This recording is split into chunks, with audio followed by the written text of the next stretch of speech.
제가 매주 식사 시간에 한번 둘러오는데 거리를 뛰고 식사를 하신 구역도 있지만 아직도 가깝게 앉으셔서 식사하는 구역들이 있어요.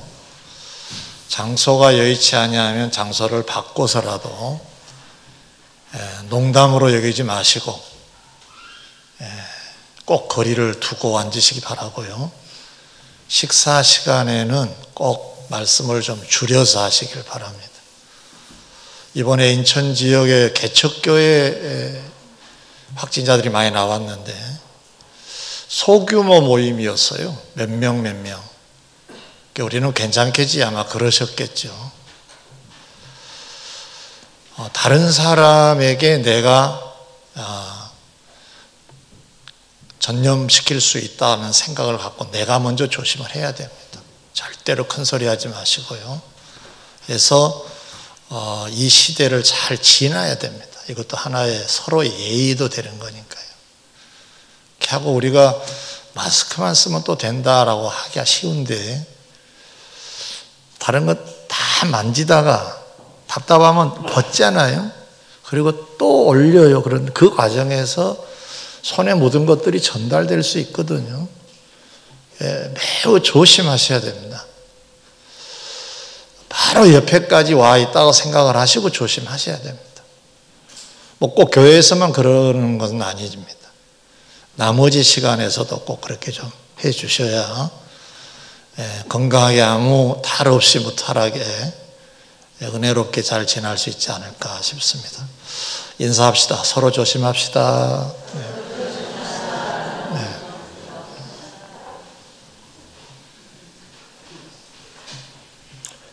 자동차를 운전할 때 어떤 것이 가장 중요할까요?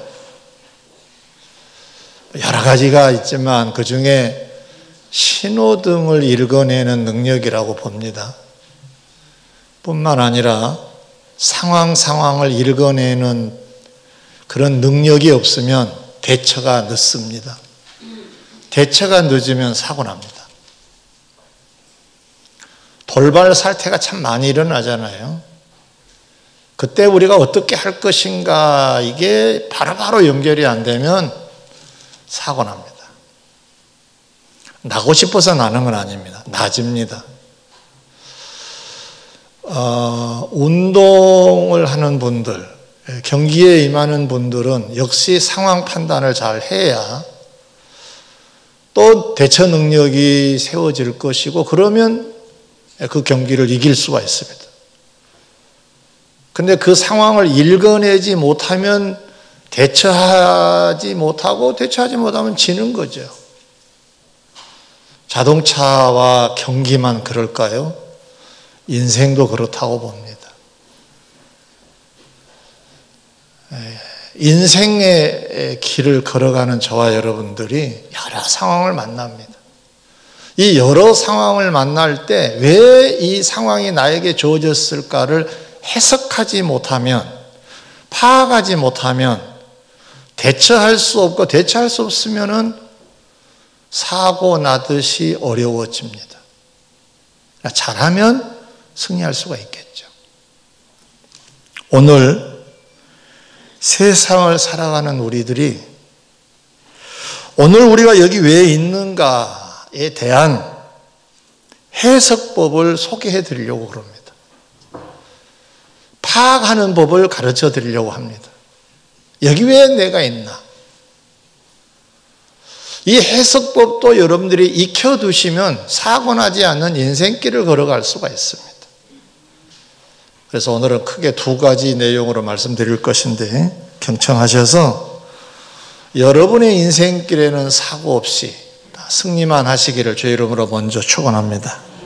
첫째로, 오늘 우리가 여기 있는 것은 어떤 배경일까요? 상황을 파악하자고 그랬습니다. 두 가지 이유가 있다고 봅니다. 작은 첫 번째로는 오늘 여기 있게 된 것은 지난 세월의 결과인데 하나님의 은혜로 여기에 있게 된 거죠. 이 사실을 우리가 알아야 합니다. 하나님의 은혜로 내가 여기 와 있구나. 할렐루야. 신명기 8장을 오늘 읽었습니다. 이 8장은 출애굽한 이스라엘 백성들이 40년 광야 생활을 한 후 광야 끝자락에서 가나안을 앞에 두고 하나님께서 백성들에게 하신 말씀으로 구성이 되어 있습니다. 핵심 내용은 두 가지입니다. 광야 40년 생활을 했는데 내가 너희들을 인도했다라는 내용입니다. 또 하나는 앞으로 가나안 땅에 들어가서 이렇게 해야 된다. 그래야 사고 나지 아니하고 승리할 수가 있다라는 내용입니다.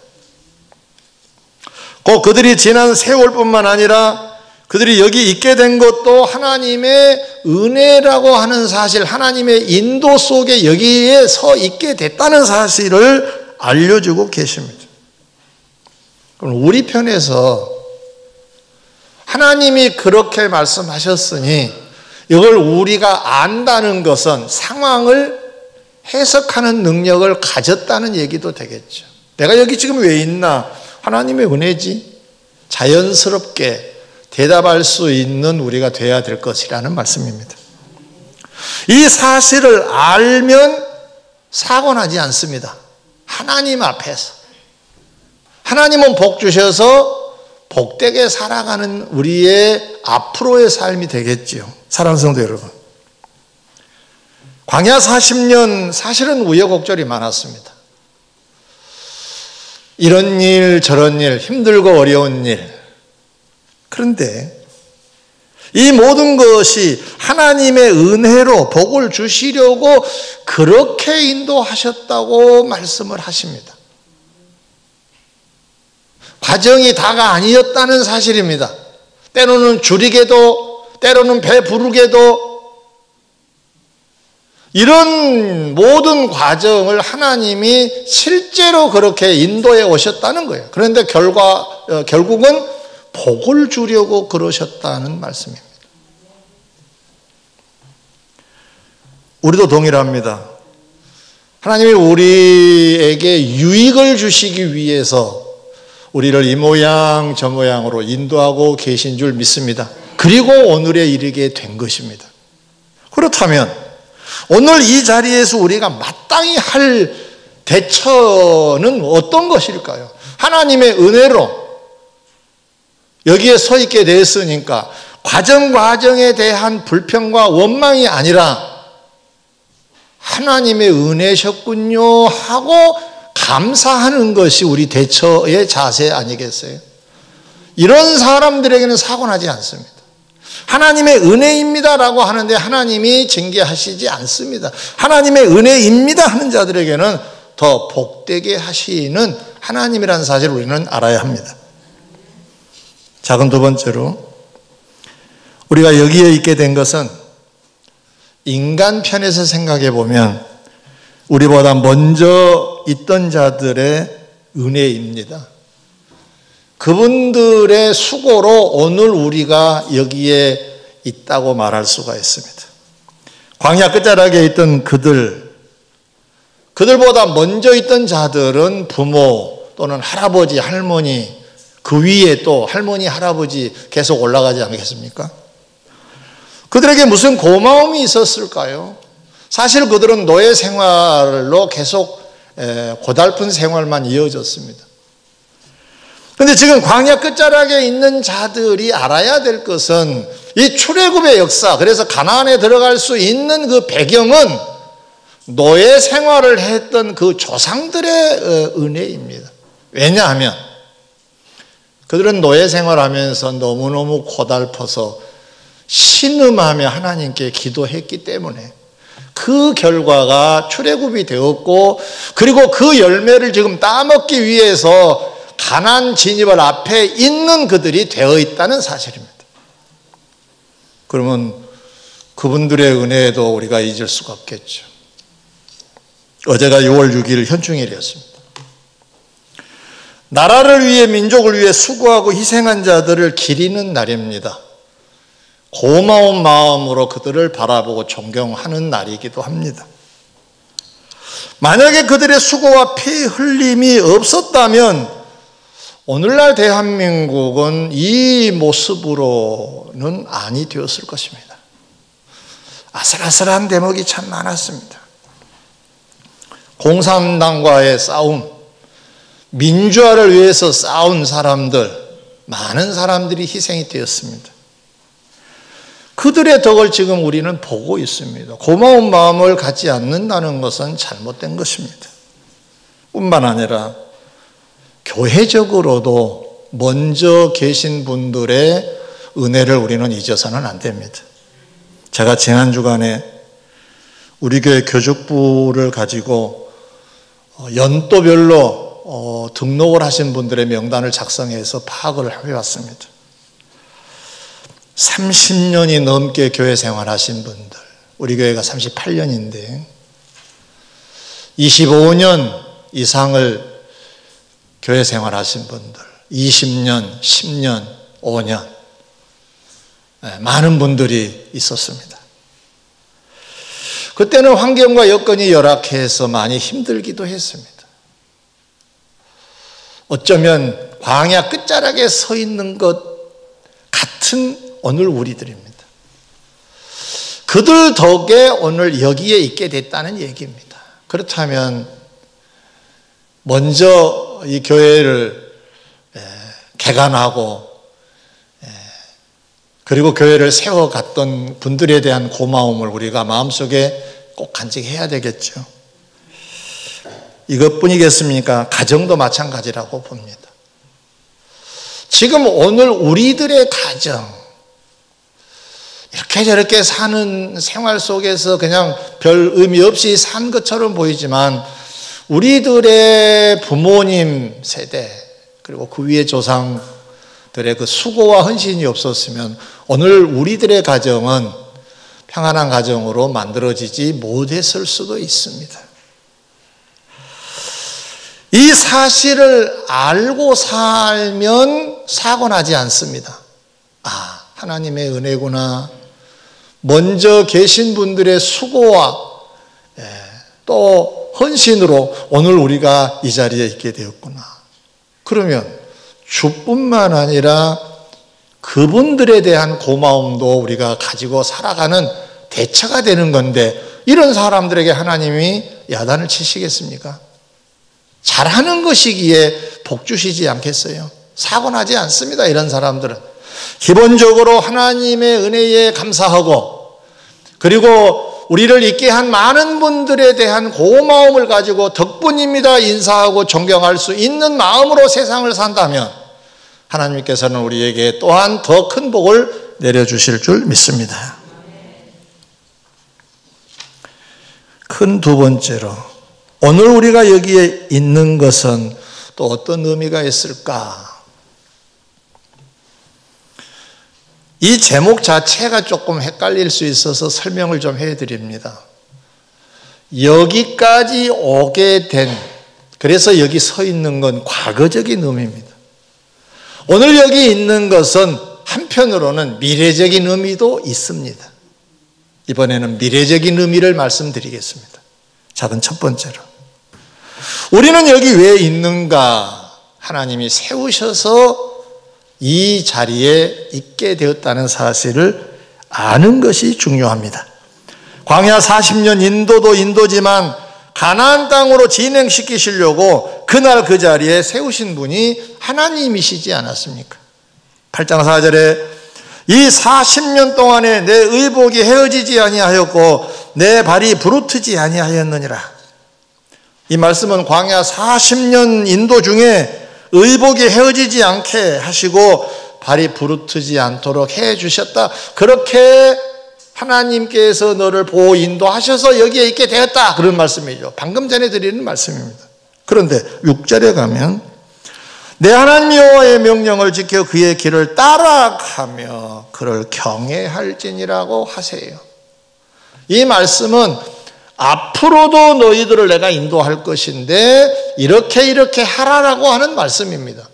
그러면 이렇게 따라오라는 말씀인데 지금 여기 서 있는 것은 이걸 축소해 보면 이렇게 살라고 하는 말씀을 따라 살라는 얘기잖아요. 하나님이 세우신 거죠. 이 소명의 신호등을 잘 읽어내면 우리 길이 비뚤어지지 않습니다. 세상을 살아감에 있어서 지금 여기에 왜 하나님이 세우셨을까? 이게 소명이라고 말합니다. 하나님이 나에게 뭘 바라시는가? 모르고 살아도 한평생, 알고 살아도 물론 한평생입니다. 성경은 말씀합니다. 알고 사는 게 성공이 될 거라고. 할렐루야. 한 사례를 소개하겠습니다. 누가복음 19장에 보면 천국 비유 중에 문화 비유라는 비유가 있습니다. 여러 명의 종들을 불러서 주인이 타국에 떠나면서 내가 곧 왕위를 받아가지고 올 것인데 이 문화를 받으라. 그래서 다 종들이 하나씩 받아야 돼요. 주인은 말합니다. 이걸 가지고 장사를 하라. 그리고 떠납니다. 그리고 내가 왕위를 받아가지고 돌아올 것이다.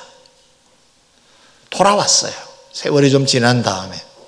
다 불렀습니다. 어떻게 했는가를 확인합니다. 이 다음에 주님이 우리를 불러서 이 땅의 삶이 어떠했는가를 확인하는 것하고 같습니다. 2명의 종이 칭찬을 받고 1명의 종은 책망을 받습니다. 왜 칭찬과 책망으로 나누게 되었을까? 자세히 들여다봤더니 2명의 종은 장사하라는 주인의 말씀 따라서 장사를 하러 나가서 남겨요. 그런데 1명의 종은 장사를 하지 않습니다. 그걸 잘 보관해 두었다가 주인이 오는 자리에서 여기 있습니다라고 내놓습니다. 어떻게 보면 기특하기도 합니다. 근데 주인은 분명히 선언합니다. 2명의 종은 칭찬뿐만 아니라 대접을 하시겠다. 근데 1명의 종은 책망하고 빼앗깁니다. 왜 이런 일이 벌어진 거죠? 장사하라고 하는 소명을 따라 살았느냐 살지 않았느냐의 차이점입니다. 여러분, 소명을 따라 살고 안 살고 관계없이 한 세상은 살아가집니다. 여러분 잘 아시다시피 부자와 거지 나사로 비유해서 보면 부자는 부자로 살다가 죽어요. 그런데 가서 보니까 음부로 떨어집니다. 부자로 살아서 괜찮은 줄 알았더니 가서 보니 음부로 떨어져요. 지옥불에 떨어졌다는 얘기입니다. 왜 그랬을까요? 이 주제로 표현한다면 그의 부를 맡기시면서 하나님이 무슨 뜻이 계셔서 맡기셨을 건데 그 부를 활용하지 못했던 거지요. 소명을 따라 살지 못했던 것이죠.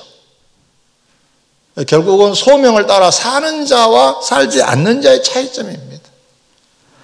사랑하는 성도 여러분, 오늘 우리가 여기 있는 것은 주님이 세우셔서 있기에 주님이 나를 왜 세우셨는가를 반드시 확인하고 가야 됩니다. 빨리 간다고 성공한 거 아닙니다. 조금 더디더라도 왜 나를 여기에 세우셨는가, 어느 쪽으로 가라는 말씀인가 분명하게 알고 가야 상황을 해석하고 대처하는 것하고 같은 것이 되겠죠. 여러분, 그런 말이 있잖아요. 부지런히 지금 내가 어딘가를 갑니다. 부지런은 참 귀하지만 어디로 가느냐가 중요한 것 아닐까요? 저기 부산을 가야 되는데 저기 평양 쪽으로 부지런히 간다면 갈수록 멀어지고 손해가 나겠죠. 이 세상을 살아가는데 소명을 따라 살고 못 살고 차이점을 그렇게 설명할 수도 있습니다. 성공을 바라신다면 주님이 여기에 왜 세우셨을까를 분명히 확인하고 그 소명을 따라 사시면 성공하게 될 줄 믿습니다. 그렇게 되시길 주의 이름으로 축원합니다. 작은 두 번째로 오늘 우리가 여기 있는 것은 마치 우리 먼저 있는 자들의 덕분으로 우리가 오늘 있는 것처럼 뒤에 따르는 자들 또 다른 사람들에게 유익을 주라고 세워졌다는 사실 또한 놓치면 안 됩니다. 본문 빌레몬서 1장 4절로 7절을 읽어드렸습니다. 여기 보면 빌레몬에 대한 바울의 얘기가 나옵니다. 참 잘했다고, 너로 인해서 하나님께 늘 기도한다고, 감사 기도까지 한다고 하는 이 내용을 우리가 보았습니다. 도대체 빌레몬이라는 사람은 어떤 사람일까? 왜 이렇게 사도 바울이 참 고마워하고 잘했다고 칭찬을 아끼지 않고 있을까? 그는 그의 사랑으로 인하여 교회가 평안해지고 그리고 바울은 기쁨과 감사를 했다라고 되어 있습니다. 그럼 이 내용이 뭘까 봤더니 이 빌레몬이라고 하는 사람은 골로새 교회의 한 일원인데 이 교회를 위하여 헌신을 많이 한 사람입니다. 그는 재력이 어느 정도 갖춰져 있었던 사람입니다. 이 재력을 가지고 교회를 잘 섬겼습니다. 뭐 재력이 있다고 다 섬기는 것도 아니죠.